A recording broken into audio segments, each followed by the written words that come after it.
नमस्कार मित्रों, an option में आप सबका स्वागत है। मित्रों, लास्ट वीडियो में हमने एक्सरसाइज 1.4 का ओवरव्यू किया था, जिसमें हमने जाना था कि किस प्रकार से हम सेट को पिक्टोग्राफ के फॉर्म में रिप्रेजेंट कर सकते हैं। तो जिन मित्रों ने हमारा ओवरव्यू नहीं देखा तो प्लेलिस्ट में जाइए और एक्सरसाइज 1.4 का ओवरव्यू जरूर देखिए। अब हम आज की वीडियो में आते हैं। आज की वीडियो में हम क्वेश्चन नंबर फर्स्ट को हल करने वाले हैं। क्वेश्चन नंबर फर्स्ट है, find the union of each of the following pair of set. आपको पेयर ऑफ सेट दिए गए हैं। इन पेयर ऑफ सेट्स में आपको यूनियन फाइंड करना है। तो हम एक एक करके फाइंड करते हैं। सबसे पहले यूनियन समझ लीजिए। यूनियन यूनियन का साइन ये होता है। अगर आपको टू सेट का यूनियन फाइंड करना है तो हम, जैसे मैंने एक से एग्जाम्पल के द्वारा समझो, जैसे a इक्वल 1 2 है और b इक्वल 3 4 है। अगर हमें a यूनियन b फाइंड करना है तो हम इन दोनों सेट के एलिमेंट्स को लिख लेंगे। बस एक बार याद रखना कि एलिमेंट्स रिपीट नहीं करना, एलिमेंट रिपीट नहीं होते सेट में। तो a यूनियन b होगा 1 2 3 और 4। इस प्रकार से हम यूनियन फाइंड कर सकते हैं। तो अब हम क्वेश्चंस पे आएंगे। फर्स्ट क्वेश्चन देखिए, जिसमें x इक्वल दिया गया है 1 3 5 और y दिया गया है 1 2 3। हमें इन दोनों पेयर ऑफ सेट का यूनियन फाइंड करना है। तो देखो फर्स्ट वाला सॉल्व करते हैं। फर्स्ट वाला है x इक्वल 1 3 5 और y इक्वल 1 2 3। हमें फाइंड करना है यूनियन। x यूनियन का साइन लगाया, y इक्वल 1 3 5 यूनियन का साइन, अगला सेट 1 2 और 3। तो x यूनियन y होगा, अब देखो 1 2 3 1 2 3 और 3 एलिमेंट पहले हम लिख चुके हैं, रिपीट नहीं करेंगे। और उसके बाद 5। तो x यूनियन y होगा 1 3 2 5। अब एक बार याद रखना, आप एलिमेंट्स को इनकी किस भी पोजीशन पर रख सकते हैं। इसे हम लिख सकते हैं 1 3 5 2 या 1 5 3 2। इससे हमारे सेट में यूनियन में कोई अंतर नहीं पड़ेगा। ठीक है, अब हम अगला क्वेश्चन देखते हैं। अगला क्वेश्चन है a इक्वल, सेकेंड वाला, a equal a e i o u। हमें वोवेल्स दिए गए इंग्लिश अल्फाबेट के a e i o u। उसके बाद सेट b दिया गया है a b और c। हम फाइंड करेंगे a यूनियन b। तो a e, उसके बाद i o u, यूनियन का साइन a b और c। a यूनियन b होगा, अब देखो हम सभी अल्फाबेट को लिखेंगे, बस अल्फाबेट रिपीट नहीं होना चाहिए यूनियन में। तो a, उसके बाद सीक्वेंस में लिखते हैं, अच्छा लगेगा, a b c, उसके बाद e i o u। तो ये a यूनियन b निकल के आएगा, a b c e i o u। हम इनके एलिमेंट्स को किसी भी पोजीशन पर, किसी के भी आगे पीछे लिख सकते हैं। इससे हमारे यूनियन में आंसर में कोई फर्क नहीं पड़ने वाला। अब हम इसे इरेज करते हैं और अगले सब क्वेश्चंस को सॉल्व करेंगे। जब तक आप हमारे चैनल पर नए हैं तो चैनल को लाइक शेयर और सब्सक्राइब जरूर कर दीजिए। अब देखिए थर्ड क्वेश्चन। थर्ड क्वेश्चन में हमें a equal x is a natural number and multiple of 6। x एक नेचुरल नंबर है और 3 का मल्टीपल है। ये एक फर्स्ट सेट में दिया गया है। बी सेट दिया गया है जिसमें x एक नेचुरल नंबर है जो कि 6 से 6 से कम है। तो सबसे पहले हम नेचुरल नंबर्स सॉल्व लिखते हैं। पहले तो सॉल्व नेचुरल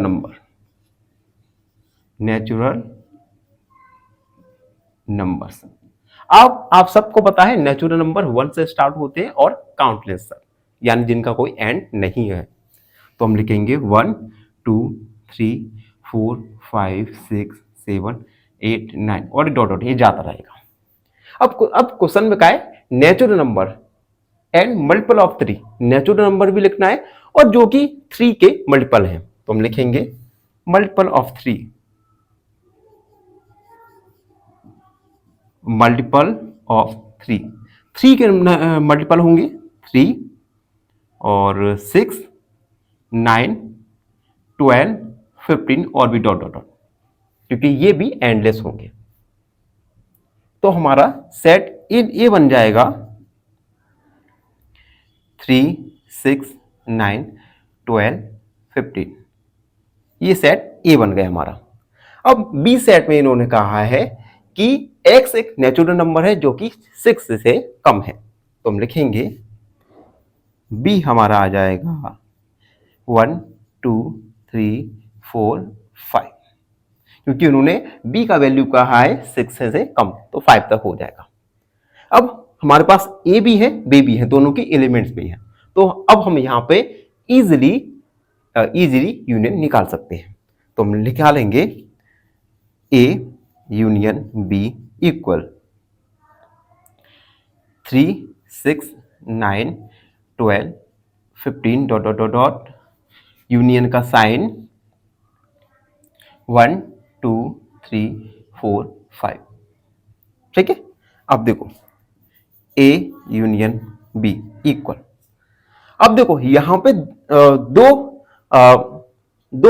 दो पॉसिबिलिटी है। पहले में आप देखो x हम लिख भी देंगे x equal 3 6 9 12 15 dot dot dot. ठीक है। एक तो पहला पॉसिबिलिटी तो है कि एक x नेचुरल नंबर है और मल्टीपल है 6, 3 के मल्टीपल, तो हमने 3 के मल्टीपल्स लिख दिए। और दूसरा हो जाएगा 1 2 3 4 5। तो यहां पे एक्चुअली हमारे जो आंसर में दो पॉसिबिलिटी नजर आएंगी। तो ये ए यूनियन बी निकल के आया। आई होप आप सबको समझ आ रहा हो। अब हम वीडियो में आगे बढ़ने से पहले इसे थोड़ा सा जल्दी से इरेज करते हैं और फॉरवर्ड वाला सॉल्व करेंगे। देखिए फोर्थ वन में हमें x सेट दिया गया है। x is a natural number, x एक नेचुरल नंबर है और x का वैल्यू देखिए, अब हम इंटरवल में हमने जाना था, इंटरवल। ठीक है। इंटरवल में हमने जाना था कि किस एलिमेंट को लिखते हैं और किस एलिमेंट को इंक्लूड नहीं करते। अब देखो x का वैल्यू यहां पर 6 से छोटा है और इक्वल है 6, यानी हम 6 को इंक्लूड करेंगे। और x का वैल्यू 1 से छोटा है। ठीक है। तो 1 से छोटा नेचुरल नंबर तो होता ही नहीं है, तो हम 2 तक नंबर्स को लिखेंगे। अब देखो 4 को सॉल्व। सबसे पहले a, देखिए x का वैल्यू 6 के इक्वल है या बराबर है या छोटा है, तो हम बराबर मान लेंगे। और x का वैल्यू 6 से छोटा है, मतलब x का वैल्यू 1 से छोटा है। तो 1 से छोटा तो नेचुरल नंबर कोई होता नहीं है, तो हम x पहला सेट मान लेंगे 2 3 4 5, ये मान लिया हमने। और एक और रह गया है 6, एक एलिमेंट्स आ गए। अब b का देखिए, x is a natural number, x एक नेचुरल नंबर है और x का वैल्यू 10 से छोटा है। ठीक है। 10 से छोटा है और 6 से छोटा नहीं हो सकता। तो यहां पे बी सेट के एलिमेंट हो जाएंगे 7, 8 और 9। तो हमने ए और बी दोनों के एलिमेंट लिख दिए। अब हम इजिली यूनियन फाइंड कर सकते हैं। तो A union B equal 2, 3, 4, 5, 6 union 7, 8, 9। तो ए यूनियन बी निकल के आएगा 2, 3, 4, 5, 6, 7, 8 और 9। ये ए यूनियन बी निकल के आया। अब हम लास्ट क्वेश्चन को सॉल्व करेंगे जो है 5। ए इक्वल 1, 2, 3 और बी इक्वल या एम्प्टी सेट या नल सेट है, ठीक है। तो चलिए इसे भी सॉल्व करते हैं। हमें ए यूनियन बी फाइंड करना है। तो 1, 2, 3 यूनियन। एम्प्टी सेट को आप इस प्रकार भी लिख सकते हैं, एम्प्टी सेट, ठीक है, यानी इसमें कोई एलिमेंट नहीं होते। तो simple A union B equal 1, 2 and 3। A union B निकल के आएगा 1, 2, 3, ठीक है। तो इस प्रकार मित्रों हमने क्वेश्चन 1 को सॉल्व किया, जिसमें हमने यूनियन फाइंड करना सीखा। आई होप आप सबको अच्छे से समझ आया होगा। फिर भी आपके मन में कोई भी डाउट रहता है, कोई क्वेरी है, तो उसे आप कमेंट में लिख दीजिए, हमसे जुड़िए और सब्सक्राइब एन ऑप्शन। फाइनली एक क्वेश्चन पूछूंगा आपसे। क्वेश्चन है the HCF of 18 and 24 is option A 6, option B 12 या ऑप्शन सी 18। इस क्वेश्चन का आंसर कमेंट सेक्शन में जरूर लिखिए। बने रहिए हमारे साथ एन ऑप्शन में। धन्यवाद।